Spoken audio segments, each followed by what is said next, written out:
Spread out over 13 acres, Windsor is the largest inhabited castle in the world. It is a palace filled with great treasures and the odd mystery. Got me torch, yes. Found it in the back of the locker in my office. I'm sure if she sees this now, she'll probably want it back. Windsor's cathedral-sized chapel is at the forefront of royal family life and is home to clergy with pressing modern demands. I don't like the image of St George's at all. Just as remarkable as the castle is the Great Park itself.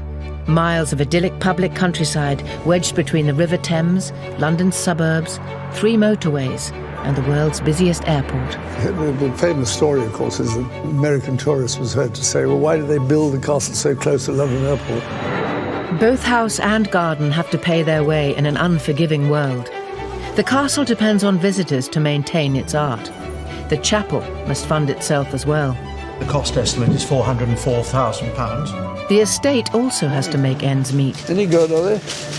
Beautiful, absolutely excellent. Organic. It's a vast stage, too, for favourite family events. And a playground for everyone. Look at this. This is England. This is fantastic. You couldn't buy this in a million years. The person in charge of this, by tradition, is the ranger of the Great Park.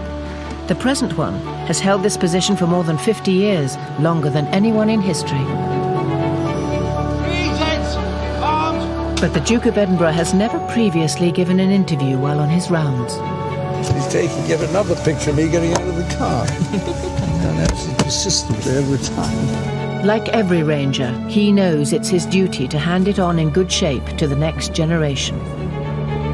Windsor stretches far beyond the castle walls.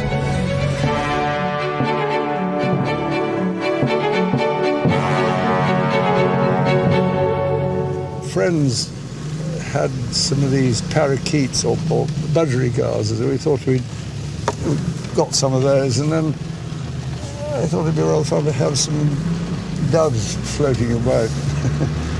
So, the trouble is they get nicked by sparrowhawks and things, but on the whole their breeding seems to keep up. Within weeks of becoming monarch in 1952, the Queen appointed the Duke of Edinburgh to the position of Ranger of the Great Park. He must make sure that this ancient estate is run efficiently. The greenhouse production has recently been reduced. The difficulty is that we're either here by ourselves or we've got 100 people living in the place. You know, if you've got a greenhouse, you need to have a sort of constant production. It's much more expensive growing our own stuff and getting it from Tesco or whatever it is. He has not surrendered to the big guns of retail, though. He's recently opened Windsor's very own farm shop. So you go into the farm shop there. You want to do that? Yeah, I think that would be good. We'll try and get there, but I don't know whether we can. This is quite funny. This pub here is now called the British Raj, I think, isn't it? Oh, no, it's still got Lord Nelson. No, it's the British Raj. It used to be called the Lord Nelson. It's now called the British Raj. Lovely idea. One of the advantages of the shop is that it's got this entrance and exit here. You can see there's quite a lot of people using it. The Windsor Farm Shop sells stock from all the royal estates. Great Park venison, Sandringham potatoes, Duchy of Cornwall biscuits. Is he going to stop? Oh, all right. But most of this stuff comes either from the Crown Estate or from local producers. Morning. Any good, are they? Beautiful, absolutely excellent. Organic, surely, is Yes, it? yes they are. Would be. Very tasty.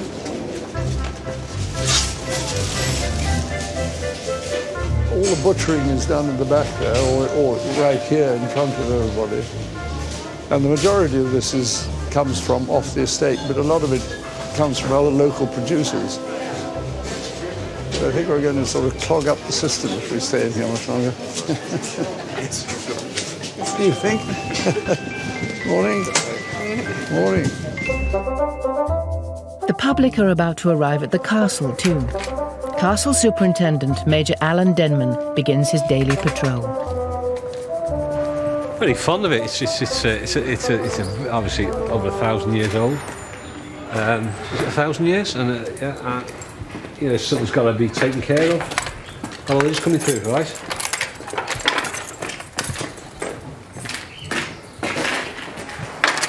Even though I've been here a year, there's still parts of the castle I've not been into. And Jimmy the foreman often takes me round and often gets me lost. And I've found lift shafts I've never seen before, towers I've never seen before. So you know, you learn something about it every day. Tourism is crucial to Windsor. 1 million visitors bring in £8.5 million each year. The money supports the Royal Collection's national treasures, and the rest helps repay the castle's £4 million maintenance bill. Very good morning. Welcome to Windsor Castle. My name's Peter. My name is Penny. Welcome to Windsor Castle. Welcome to Windsor Castle. Enjoy it. It's an alluring mix, a royal home and 1,000 years of history. William the Conqueror built Windsor Castle, defeated the English in 1066 in the Battle of Hastings. Now, the Queen spends lots and lots of time here at Windsor. She's looking very royal, isn't she, in this picture? Yes, did you have a question? Met the Queen? Yes, I have met the Queen, actually. A lot of people want to know, have I met the Queen? Several children have asked if I am the Queen. At the lower end of the castle sits St George's Chapel, a Gothic masterpiece, where the royal family have worshipped since medieval times. Monarchs are buried here. The Prince of Wales had his marriage blessed here, but it's also a local church which holds at least 3 public services a day. It supports its own clergy as well as St George's House, a centre for interfaith discussions behind closed doors. St George's always does its own thing. St George's Chapel is what is known as a royal peculiar, which means that we are not within a Church of England diocese. We have only one boss, and that is the Queen. St George's Chapel is entirely self-funding. The Dean and his canons are starting some very expensive maintenance work. At this stage, the cost estimate is £404,000, which is 13 down on the original projection. There are no floorboards to look under where we might discover terrible things, so there's a hope that we might keep fairly on target. To survive, the chapel must rely on a slice of ticket money, donations, and the chapel shop. But the shop hasn't been performing. It's too small. It's in the wrong place, and it has the wrong products. So Canon John White and Chapter Clerk Charlotte Manley have been appointed to supervise the launch of a new shop. They start by hiring a shop manager with some modern ideas. For a long time there's been a wish that we do something to redevelop the shop and really move that on into the 21st century. And this is just a beautiful location as people exit the chapel, where we can have new fixturing, state-of-the-art merchandise and till systems, but also a much more accessible area for our visitors. Even in a medieval cloister, the latest marketing techniques are required. The Chapel Shop Committee have asked branding expert David Clare to design a new identity. St George's needs a logo. The title, really, of this presentation is creating a retail identity for St George's Chapel. An identity is being formed in the way that the shop is coming together physically, but we also need to develop a brand identity that works effectively, supporting the chapel and also representing the product. David thinks he has just the answer, an image of St George which is seen on the front of the altar. But will it meet the demanding standards of Canon White?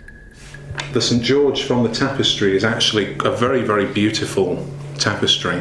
It's very nicely rendered, and it's a very, very attractive image of St George. So the principle here... Quite so much like St Joan. Right. It's quite a feminine... It is a very feminine St George. Feminine St George. And it does, and I think the more it becomes simplified, the more feminine it becomes. I mean, that's... Yeah, go on. Well, the face, I think, becomes more and more feminine on the simplified side. I think also it picks out on the features more and more as it becomes more simplified.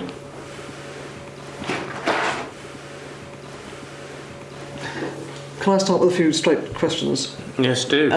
What are the pros and cons of the St Joan, St George issue? Try to confuse them with an image that is... Yes, I think I'm going to be blunt and say I don't like the image. Right. The St George image at all. Okay. I think it gives quite the wrong kind of feel. I think it's androgynous and uncertain and a bit effete.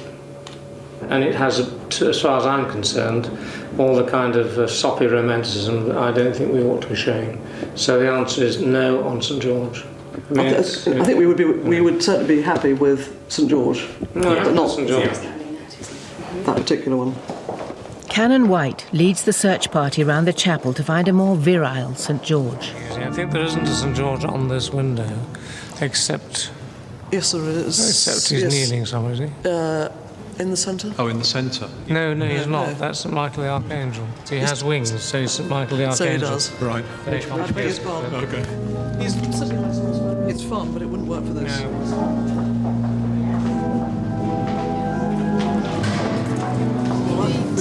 But I mean, you could actually see. No, I think it's the second complete row, yes. Right idea, wrong colour. They widen the search around the castle. At last, tucked away in the chapel archives, they all find what they've been looking for. A tougher, stronger, more masculine St George. Yeah, no, that was very good. I just think it's got. The Duke is always full of ideas for the park, even if some schemes have proved a little too ambitious.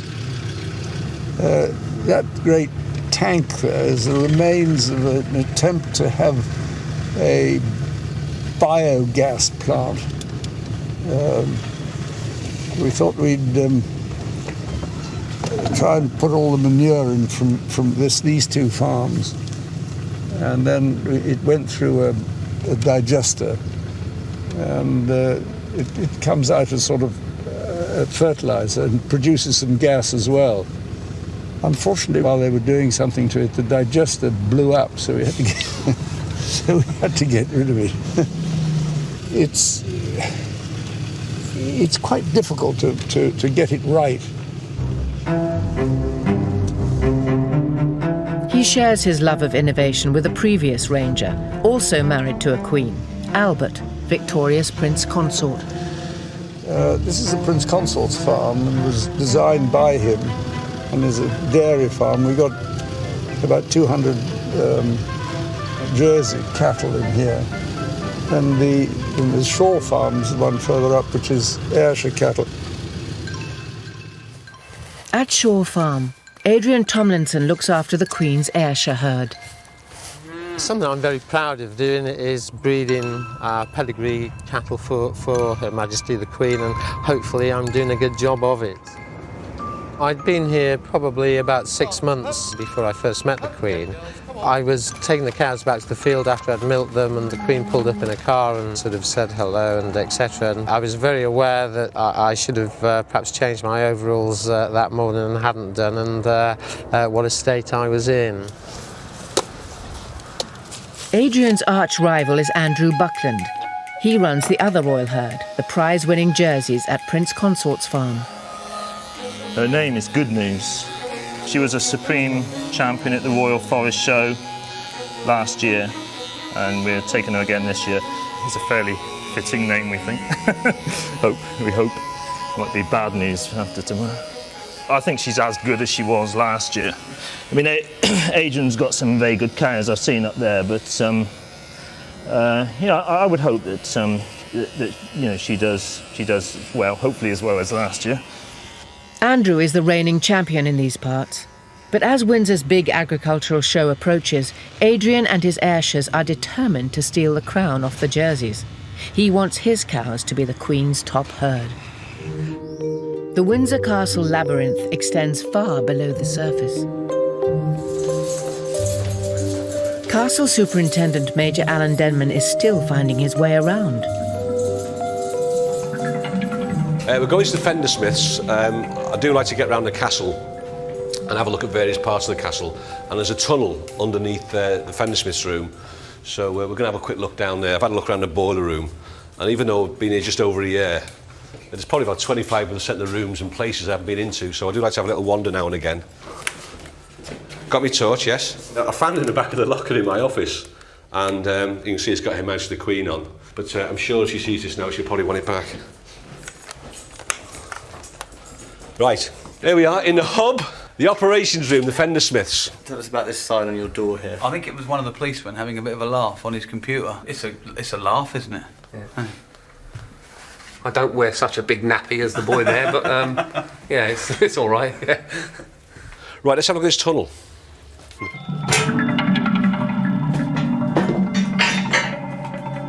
All right, Neil? We're not quite sure what this tunnel was used for, but we believe it might have been used for an air raid shelter in the Second World War. But you can imagine what it would have been like digging it out. Yeah. Can't you? Yeah. There are many tunnels here.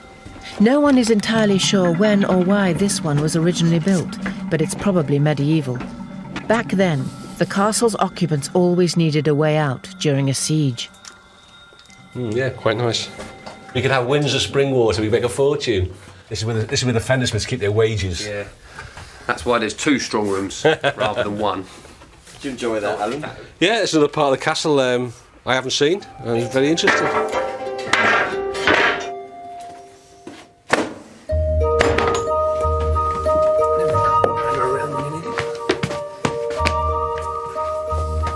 There we are. And you wouldn't know anybody who's been down there apart from the 4,000 footprints that are on our carpet now. For now, it's business as usual for Gary and Neil, the castle Fender Smiths. The fender is a piece basically in front of the fireplace, and it protects any sort of rugs, carpets from coal or spitting embers that sometimes fly out of the fire. There are probably 300 or 400 fireplaces in Windsor Castle, but on a regular basis we're only looking for the ones that the royal family themselves use. This weighs probably about 8 stone in old money. There aren't too many of us left doing exactly this, so it's a job that we're quite proud of down here.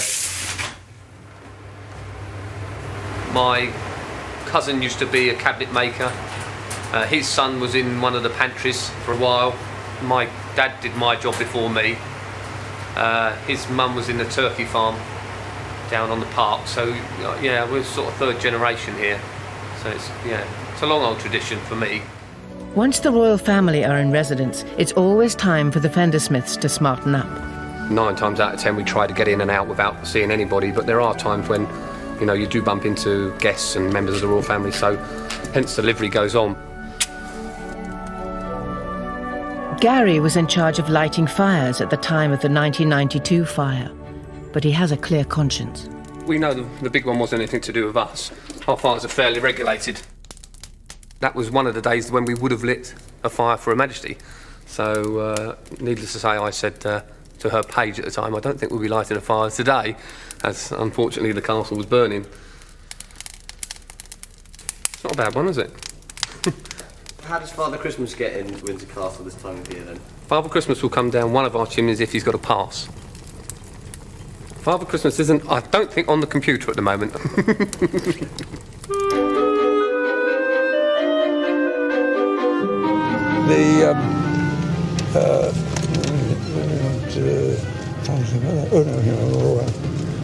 The Ranger arrives at an old airfield in a far corner of Windsor Great Park. This was a base during the Second World War, and later on, the Duke had flying lessons here. After the planes left, he came up with another of his plans. Thought it might be an idea to start a polo club here somewhere, and we hit on this place. And then we got the head groundsman of Eton College to advise us on how to convert this sort of heath into a playing field. It's certainly quite popular. But now the standards are so phenomenal, they're even suggesting that this isn't flat enough. I'm not quite sure what they mean by it. In his day, the Duke was a leading polo player, and Smith's Lawn is now one of the most famous polo arenas in the world.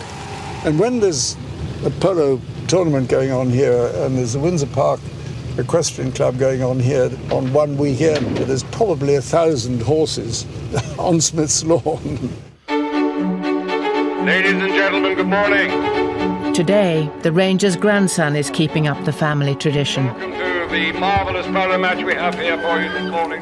They're already pouring onto Smith's Lawn for the greatest event in the British polo calendar, Cartier International Day. And Prince Harry is the star attraction in the opening game. Ladies and gentlemen, we're just a few minutes away from our first match once again, supported by France. In the absence of his father, he's leading the Prince of Wales's team against the Hurlingham club. With the Prince of Wales team on the near side playing in red.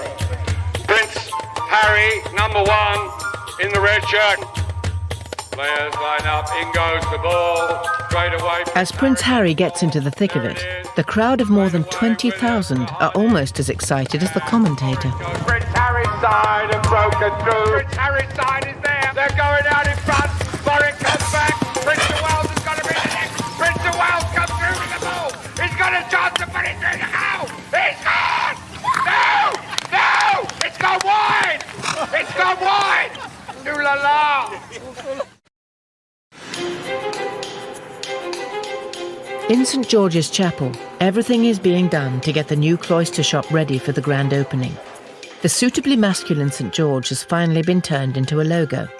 Chapter clerk Charlotte Manley views the result. It's the first image, and it looks good and strong, and I think that's a lot better. Thumbs up, go for it. A new shop needs new products. Charlotte has invited a firm of retail specialists to pitch their wares. Well, we're here to talk about product. So we've gone through the very exciting bit, talking about the plans of the shop, and really now here is where we can bring it to life for you. Gosh, where do we start? There is some fabulous, fabulous product out there. We know people like buses, they like soldiers. We also have, a fabulous pewter range. Now, cataloguing, I'll show you that. Oh, bags, yes. We'll be using this sort of little style of bag, but again with the little beads and the tassels. Also mugs. Let me show you a couple of mugs as well. Yes. Oh, ties as well. Really nice ties. We did talk about having some unusual product, and I get excited about unusual product. Well, we've got to have St George here. Oh, yes, There's no doubt about that exactly. at all. Stand and saw that and thought, Charlotte has been doing her homework. in the right direction. I agree that those are lovely, but I've also the globes and things I seem to have seen in quite a lot of other places. Or is that just sheer chance? I've Maybe. seen Where one, have you seen one them? shop in Dartmouth and Devon, one in Stockbridge in Hampshire. You are the experts in this area rather than me, and you're just floating ideas. I realise that, but it is beginning to appear other places. But that's my only cautious remark about it. Not the product itself. It's just that it's. Okay, well, we'll bear that in mind. And I think, I'm not quite sure what to say to that, actually. Time to switch tack. Oh, the chocolate. Very exciting. This chocolate is really going to be super. That's one we were testing earlier. We might just have to break some open again, I think. It's opening day. Cannon White is presented with the first carrier bag bearing the new logo. I think that's much better than what we saw before. I'm very happy I think with so, that. and I think, I think it works well. As an illustration, it's worked quite well, really, developing it up from the statue that's great. in the centre of the cloister. I don't think we'll have any trouble with animal rights people about killing dragons here. Hopefully not. Okay. Yeah, and there aren't very many dragons left to complain, are there, really? Aren't a lot. That's right. That's good. The local media have arrived, along with many friends of St George's. The Dean of Windsor gets business underway. It's my great pleasure to welcome you all to this little reception. I declare that the shop is well and truly open.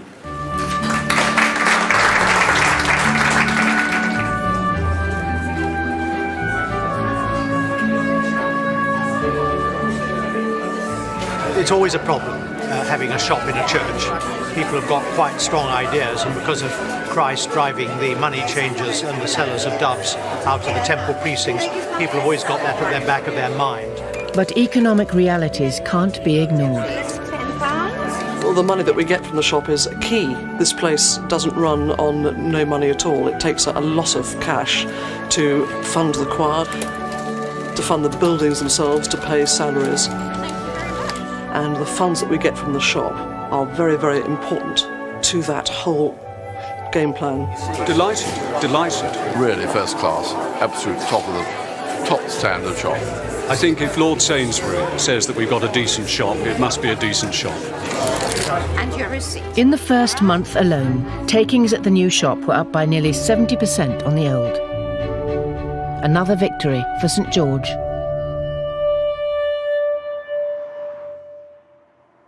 It's Judgment Day in the Great Park, the Royal Forest Agricultural Show. Rival royal dairy farmers, Adrian Tomlinson, and Andrew Buckland are about to go head-to-head with their cows. May I warn all the competitors in the cattle classes, please? Judging will commence in about 15 minutes' time. Adrian prepares his Ayrshires for what will be a tense beauty parade. The judge is a hugely respected man, a man that I've got a lot of time for, like a well-known figure nationally. But he's a Jersey man, you know, he's had a Jersey herd all his life, he likes the jerseys, but he's first-class chap and a first-class judge, so hopefully the best cow will be coming first, you know. There's not a lot that dairy legend Donald Dawes doesn't know about cows. Will he select one of the queens? And if so, which one? He's not a man to be rushed. Mr. Dawes is judging the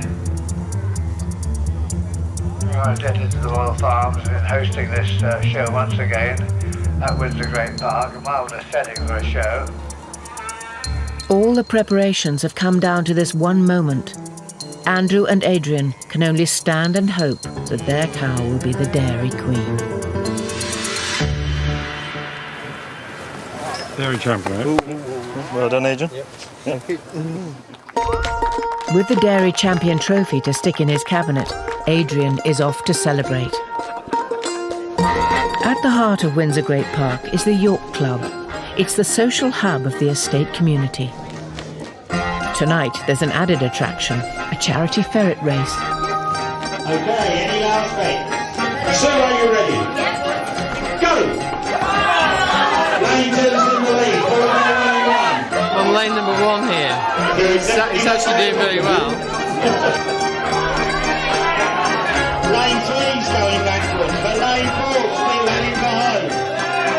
I've been around here for 15 years, but I'm the new boy compared with a lot of them up here, you know, because they've been around for 2 or 3 generations. Lane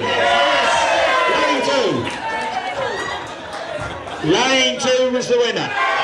Adrian can't win them all. Ferrets, ponies, cows, deer. Today, it's the turn of the swans on the Thames. All the young ones must be counted in an ancient ceremony known as swan-upping. It's a great old English tradition and the sort of thing we should really try to maintain. There's always something going on in this kingdom within a kingdom. A charity match for the Lord's Taverners and their royal 12th man.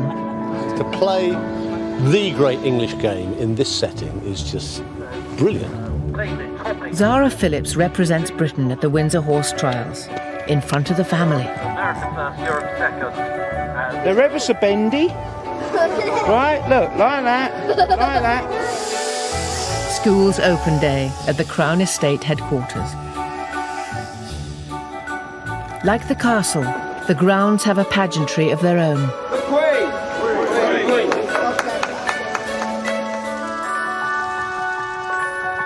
The Queen's Castle is a spectacular treasure chest. Much of the royal collection is on display here. Room after room of great paintings, antiques, drawings, furniture, and much more.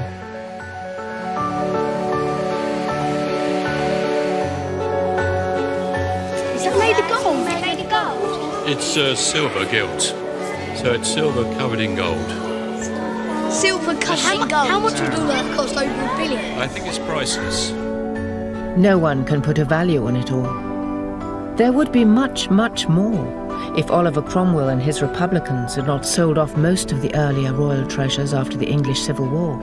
Even so, this is still one of the greatest collections in the world. It doesn't just need cleaning, it needs constant expert attention to preserve it for the future.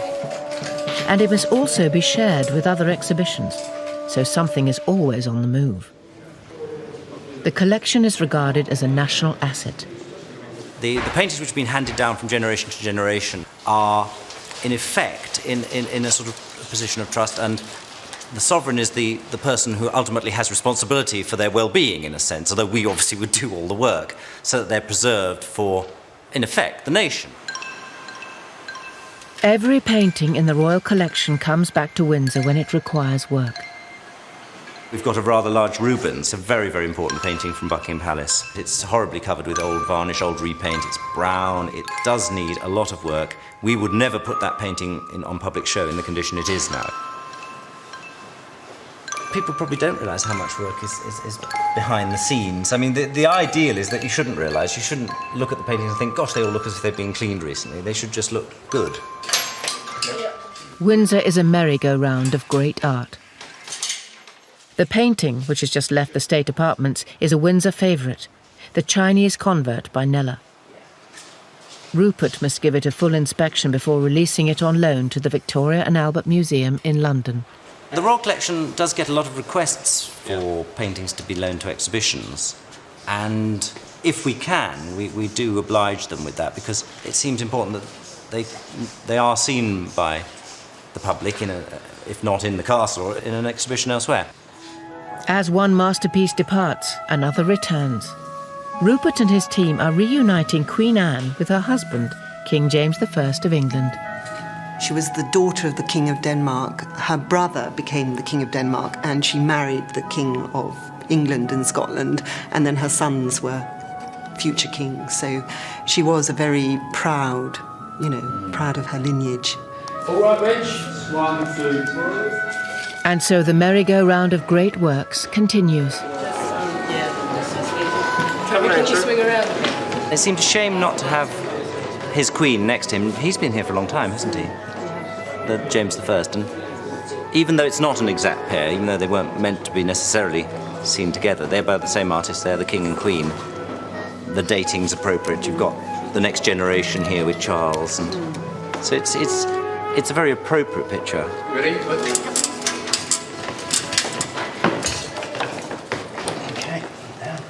Is that enough?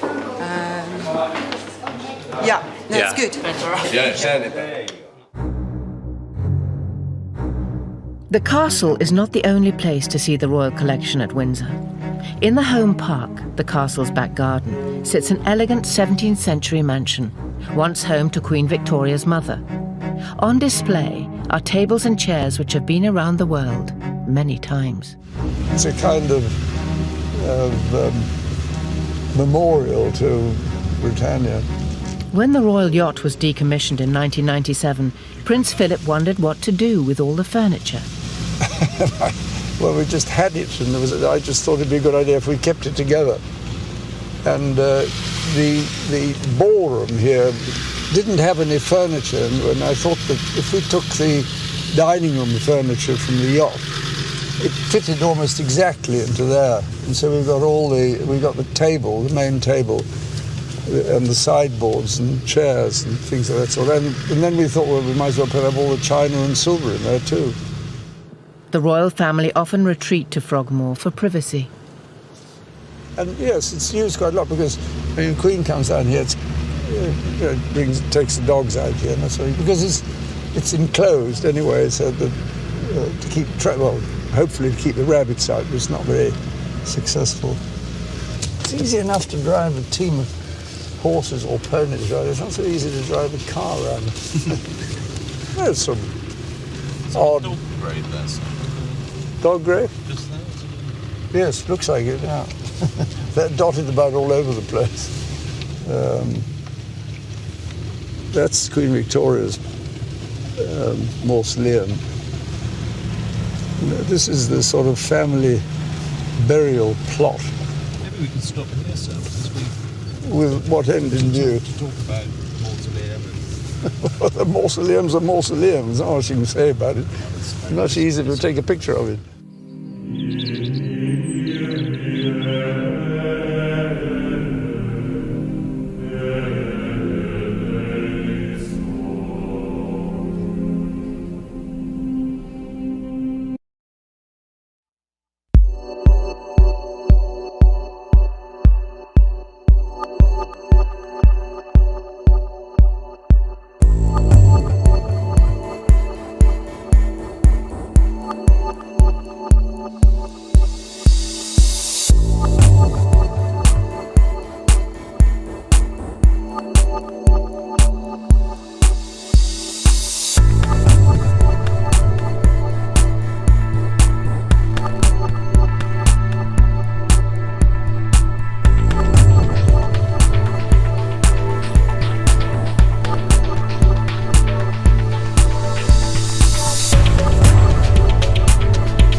Great place for crows.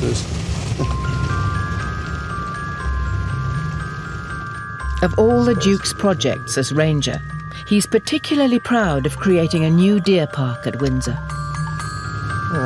This was originally to keep the deer from the Great Park from getting into, coming down this way. Now you have to keep the deer in. Bloody silly. That's the I can't see any of the deer. They're all on the left. They're down there. The trouble is, I think they wander about over here when everybody's out of the park, and then when people come in, they move off a bit. This used to be arable all through here. During the war, it was all ploughed up, but it's lousy. I mean, most of it's clay. It's almost impossible to do. And then we had cattle on it, and it was all fenced in. It wasn't profitable, and so we decided to put it back to a deer park. We brought them down from Balmoral, but they've always been deer here, so at least we brought back their descendants. So that all this is now open park, which I think is a very much better arrangement than it was before. I mean, looking at this, surely it was the right thing to bring back the deer park, because I mean, it is the most... Well, I'm glad you agree. He's got to take me getting into the car yet again.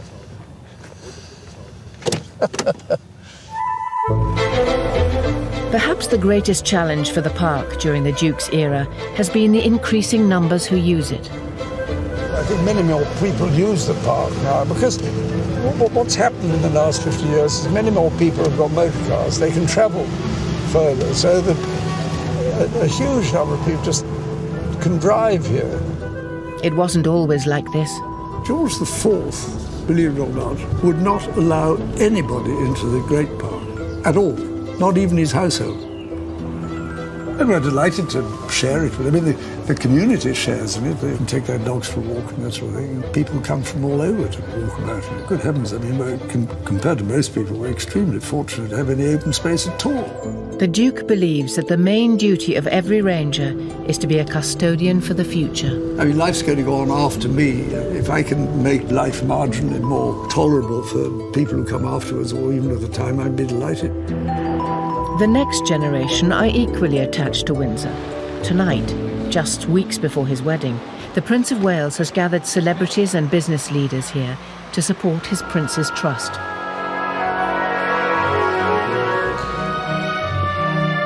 It's hard to refuse an invitation to dinner here. This is the first time that I've ever been to Windsor Castle. I'm trying to be polite, talk to people, but at the same time I'm looking all around me and trying to take it all in. It's breathtaking, awe-inspiring, slightly over the top, looking at the gold here. These guests, though, have not just come to admire the decor.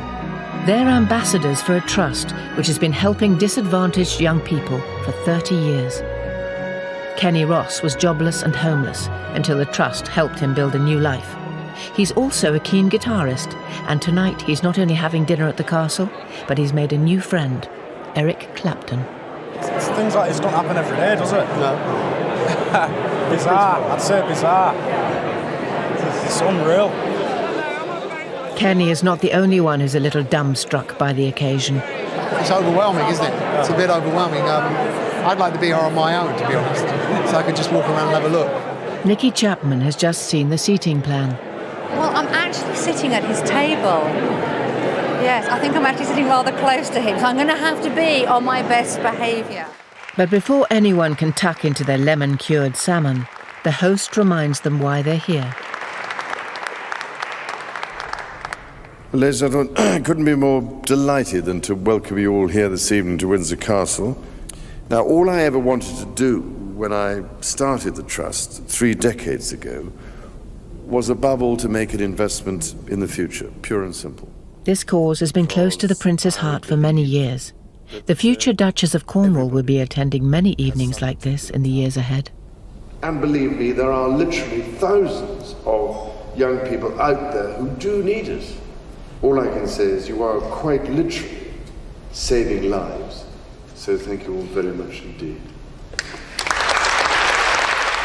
The guests don't leave without offering the Prince and his bride-to-be their best wishes. I mean, I think it's a great thing. I think it's a great thing.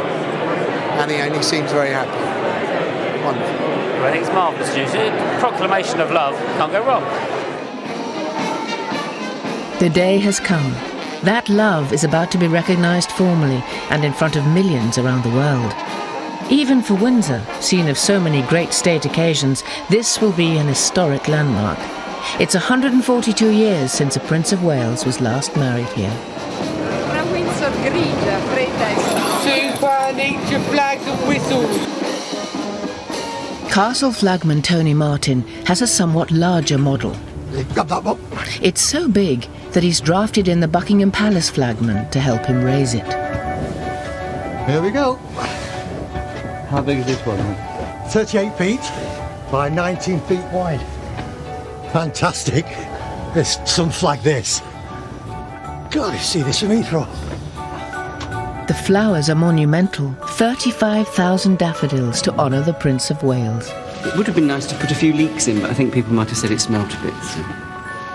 The guests won't need much dinner after this reception. Well, I think altogether there's about 19,500 canopies for the actual reception, which is quite a lot to do. And some 2,000 well-wishers in the lower ward need looking after too. The one thing that's not going to go wrong, there's loads to lose. Ladies, gentlemen and disabled, we've got them scattered all over the castle. At 12:25, the bride and groom make the short journey into the town for the civic ceremony. There will only be 28 guests at this event, but at St George's Chapel, 800 are arriving for the afternoon service of dedication and prayer. It is both exciting and momentous. In porcelain blue, the new Duchess of Cornwall arrives with her prince. By thy blessing, let these rings be to Charles and Camilla, a symbol of unending love and faithfulness. A new royal era begins. The Queen, the Duke of Edinburgh, and the House of Windsor rally round. Now officially Her Royal Highness, the Duchess begins her first walkabout. Oh, David, how are you? This is the poet from Wiltshire. Lovely to see you. This is David, the poet I'm always telling you about. David Dunn. I've heard so much about you. Having sorted out the car decorations, the young princes send their father and his bride on their way.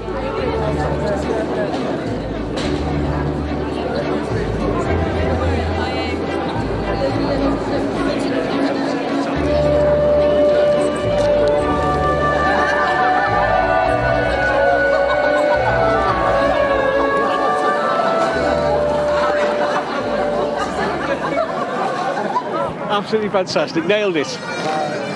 End of a good week. The honeymoon will be in Scotland.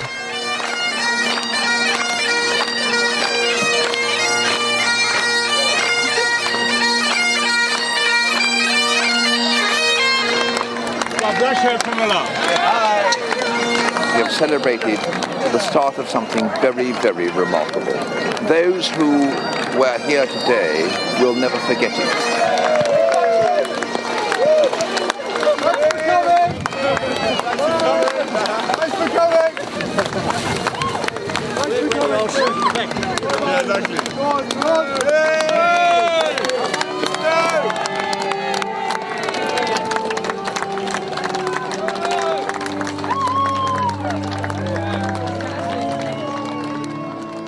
Windsor Castle has stood here through more than 40 reigns, and it is still very much at the heart of royal life.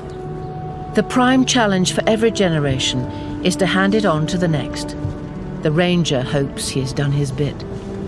I think to try and create a memorial to yourself while you're alive is slightly indecent, I think. I'd rather other people decided what legacy I'd left. I mean, I'm not trying to create one. Any organism needs to be kept going. The fact that it is going still after 50 years, that's not bad going, because if you hadn't done it, something worse might have occurred. William the Conqueror built his castle up here, and it's been occupied virtually ever since. No one will ever build another Windsor. For all its history, its real strength will always lie in its people. You know, some of my staff have been here sort of 30 odd years, and you know, a year is nothing. The rest of the world come in on those tin cans to see what we've got here, you know, tradition and history. Very well. We have a very good, what word shall I have, boss? So I sit here and he sits there, is that right? Yes, ma'am. Take it in quick and get back here. It's the nervy time here. Marvellous. One of the lovely things about Windsor Castle is it's a... He's recently opened Windsor's very own farm shop. So you going to the farm shop there? You want to do that? Yeah, I think that would be good.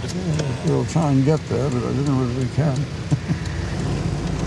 This is quite funny. This is this pub here is now called the British Raj, I think, isn't it? But it's still got Lord Nelson. No, it's the British Raj. It used to be called the Lord Nelson. It's now called the British Raj. Lovely idea. One of the advantages of the shop is that it's got this entrance and exit here. You can see there's quite a lot of people using it. The Windsor Farm Shop sells stock from all the royal estates. Great Park venison, Sandringham potatoes, Duchy of Cornwall biscuits. Is he going to stop? Oh, all right.